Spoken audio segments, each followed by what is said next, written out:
Stigler line 3, purple, Hudi and Randall on the play. Watch the middle of the track. It should be abandoned. Stigler and Hudi. Hudi with a flag lead. There it is, we hit the top of the third. Hudi down the home stretch. Come on, Michael. Lead on Hudi. Come on, Michael. Had a boy. Michael Stigler with a 3-5 lead. Coming through. Wow.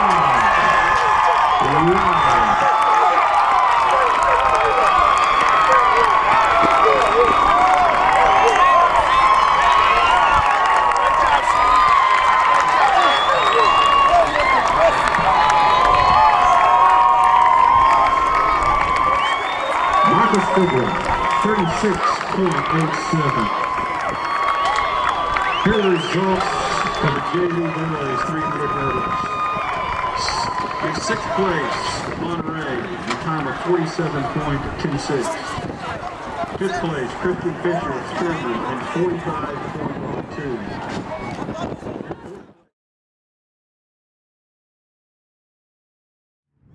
My athletic inspirations, that's huge. One, my mom, she ran in high school. She was a cross-country 400-meter runner during her time, and she was a huge inspiration of mine, simply just knowing that all the hard work that she put in, and it carried over into her breeding me. But other than that, on the professional scale, I was a huge fan of Brashawn Batman Jackson. He's a 400-meter hurdler. The reason why I idolized him was because he resembled me. His demeanor, the way he carried himself. He wasn't the tallest competitor. He was a competitor with heart, and that I felt like growing up, that's who I was. I wasn't the biggest guy out there on the field playing football or running track, but I knew how to work hard, and I knew that I had heart. So for me, Brashawn Jackson was the person that I idolized. I even started wearing a headband because of him, and it's awesome because I ended up becoming best friends with him. Other than that, I looked up to Angelo Taylor. He's another 400-meter hurdler. He's a tall guy, but just a strong, very strong competitor, and made it difficult for his competitors to beat him. But outside of that, I was a huge Jordan fan. If you want to go into different sports, I loved his mentality, and I still grew up on Kobe Bryant, to the late Kobe Bryant. He was a tremendous athlete, but not just his ability to be a great individual player, but he was a player that brought people along, and that's kind of what I feel like I developed into myself, and I carried going on to colleges, was bringing teammates along, not just trying to be an individual person, because I knew for me to become my best self, I had to bring my teammates along because they would make me rise to the occasion. I'd bring them along too and help them rise.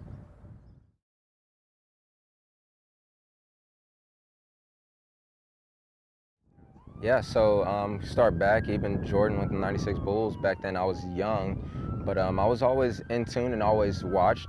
At that age, all I saw was winning. All I saw was wins, and I didn't really understood what that took, but whenever I started paying attention to sports more in depth, especially track and field, in 2008 Olympics is when Brashawn Jackson, he took bronze at that Olympic Games, and hearing him talk is whenever I found out how much hard work actually went into it, because on the TV you only see the athletes, you see them perform, but we never see what goes on behind the scenes where the camera's not rolling, you're not on meets, you're not playing games.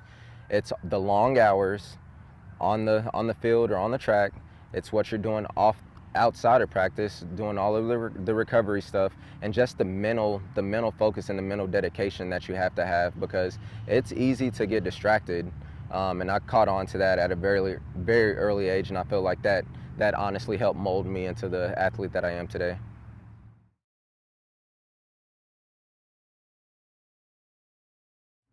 Yes, I did. I actually met Brashawn Jackson 2012.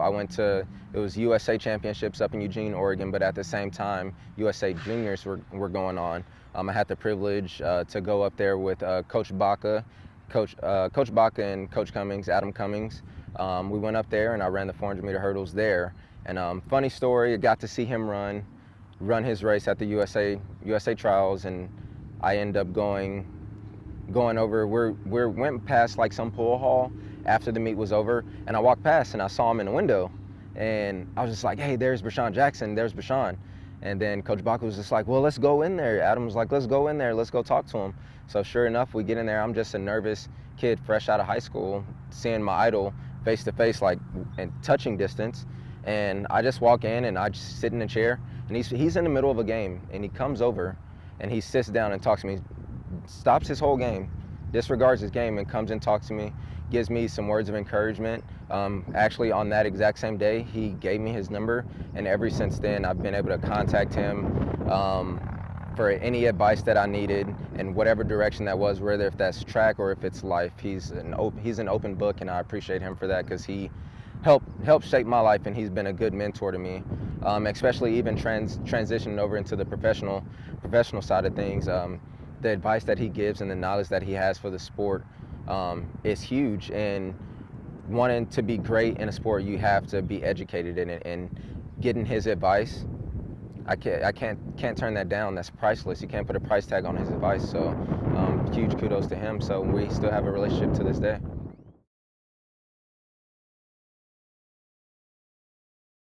Oh man, Rock Chalk Jayhawk. If you don't go to Kansas, you should go there. If you're K-State, move on the other side. But going to the University of Kansas was probably one of the best decisions I ever made in my life. I bleed blue and red. I'm a Jayhawk in and out. The environment at Kansas felt like home. I felt like I was in Canyon, Amarillo. The only difference is we're just in a bigger college town.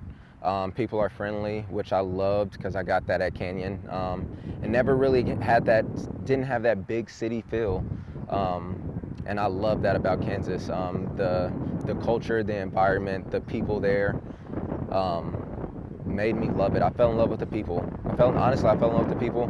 Campus is beautiful, but the people sold me. Everybody was kind of like that sweetness, that courtesy that Texans have. You find that in Kansas in a way. And going there from the beginning, I was just like, oh, I'm going to the Midwest. There's nothing in Kansas. Like, you got field and corn, wheat. You got your wheat, but the people were amazing. The coaching staff there, being able to be a part of that Kansas track team and help turn that team around was amazing. Great coaching staff there. Stanley Redwine as the head coach, Alicia Brewer as my hurdles coach and sprints coach. They helped mold me, and it took just more than just them two.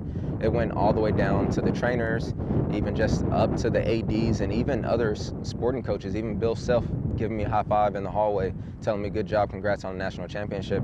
That's the stuff that gives me the motivation, and it shows me that coaches in other sports and people who even aren't in athletics, who are professors, they pay attention to everything that goes on at the university, and you don't find that everywhere. Everybody's in tune and knows kind of what's going on all around the school.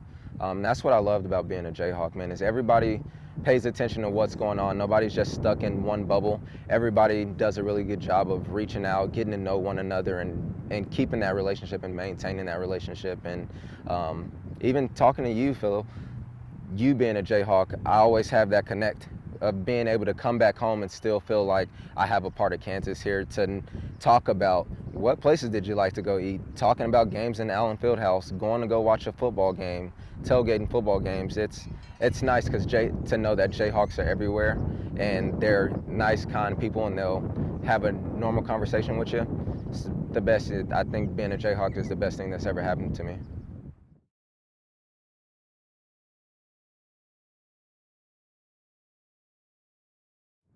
Andrea Hudi, taking it back to my days at Kansas, she was the men's strength and conditioning coach, head strength and conditioning coach.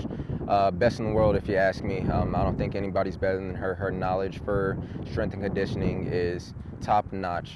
So if you get a chance to ever pick her brain and get advice from her, you take it. You do not turn it down. And for me, seeing the way that she carried herself in the weight room, kind of grew a passion in me to want to pursue strength and conditioning. And going on to Austin, having her relocating to Austin and working with the men's basketball team there has been great. Having that communication with her and learning from her while I'm still in Austin has been the best thing that's ever happened to me, considering, you know, where I want to go whenever I leave the sport of track and field. So she's a mentor, she's a leader, she's an inspirational speaker, and she's a friend. And that's all in all. I know she's a Longhorn right now, but she's a Jayhawk through and through. And I still love that about her. Having Kansas come play at UT, seeing her on the sideline, but still, you know, still rooting for those Jayhawks. It's awesome. But she's a great person, great mentor, great friend, and I can't do anything but speak highly of her.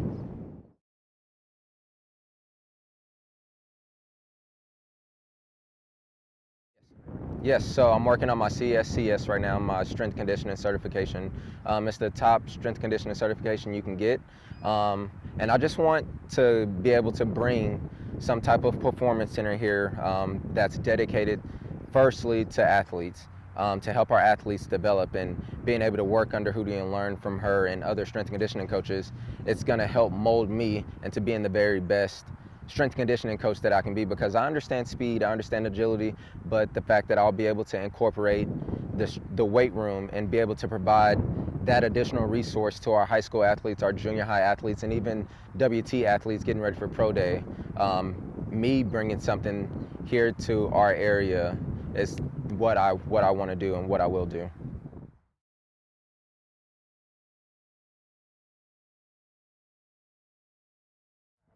Yeah, so having built me, I'm a people person. If I'm passionate about something, I'm eager to learn about it. And I think with anything anybody does in life, if you're eager, if you have a passion for something, go find someone who's in that profession, in that field, and go pick their brain to be the best you that you can be whenever you get into the field. And going over to Kansas, I didn't work directly with Hudi. We had a track and field strength coach, and having her in there with their doors wide open for any advice that you needed, any assistance that you needed. I could go into her office and ask her a question about a simple clean. How does my body need to move? How do I need simple thing of how do I need to breathe? Having access to Andrea Hudi to pick her brain was the best thing that's ever happened to me. And just her to be open, you know, to a different sport. That shows a lot about her too. She's not just there for just basketball specifically. She's here for everybody. If you want to learn and you're willing to learn and you need advice, she's there for you regardless of what sport, or even if you're not in athletics at all. She's an open book, and I appreciated that about her, because her being open didn't shy me away from wanting to pursue what I'm doing. And it just made me eager to want to learn more and more and more from her.